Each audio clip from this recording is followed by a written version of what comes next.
كي دايره؟ اش اخبارك؟ انا جيت نسول فيك، قاربين نهضروا. بغيت نتكلم لك اليوم على الانوثه. الانوثه ماشي غير نلبس ونماكيي ونسرح شعري، انا بغيت نتكلم لك هذيك الانوثه المتزنه. والانوثه المتزنه خصك تعرفي انها ماشي ضعف. الانوثه المتزنه ماشي هي انني نرضي اي واحد على حسابي. الانوثه المتزنه هي هذيك الرجوع الى الذات. شوفي معايا، طبيعه، طاقه انثويه، هدوء، سكينه، الراحه. عمرك شي انثى ولا عمرك شي طبيعه تجري ورا شي حاجه؟ هادشي اللي بغيت كانت تكوني، ودابا غنشرح لك كيفاش. الانوثه المتزنه هي الرجوع الى الاصل، الرجوع الى الطبيعه، الرجوع شكون انتي، اش دار فيك سيدي ربي.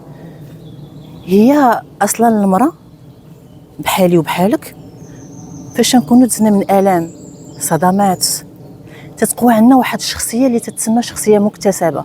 هذا العقل، هذا العقل اللاواعي اش تيدير باش تيحميك؟ تيدير واحد البرمجيات، تتولي تحكمي، تسيطري، تفكري بزاف، القلق، الارق الى اخره. وهذا الشيء ماشي في صالحك، ماشي في صالح العلاقه ديالك، ماشي في صالح الناس اللي انت معاهم، وليداتك الى اخره. اسمعي معايا،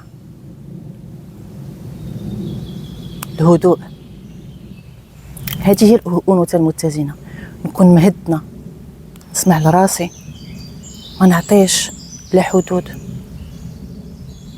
الانوثه المتزنه هي انني ما نخافش نعبر على المشاعر ديالي، اش بغيت، اش فكرت، شنو دارني، ما نسامحش في حقي. الانوثه المتزنه هي نرجع للطاقه اللي دار فيا الله سبحانه وتعالى. انا انثى، انا عندي طاقه استحقاق، عندي اتزان.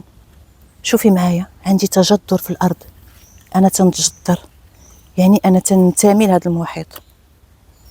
الانوثه المتزنه هي انني فاش نبدا ديك المرحله ديال الشفاء نكون واحد المراقب على راسي، نشوف اش بغيت، اش عليا واش على الاخر.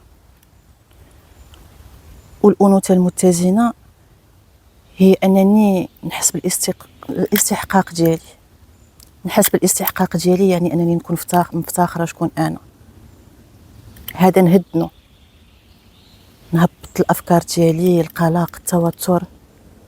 نشوف هاد الصدمات هادو من جاو، من الطفوله، اش من وقت. انا عرفتك عشتي بمراحل صعيبه. انا هدى، تتعرفيني وتنعرفك، معالجه، تنويم الايحائي، برمجه العقل اللاواعي، البرمجه السلوكيه الى اخره.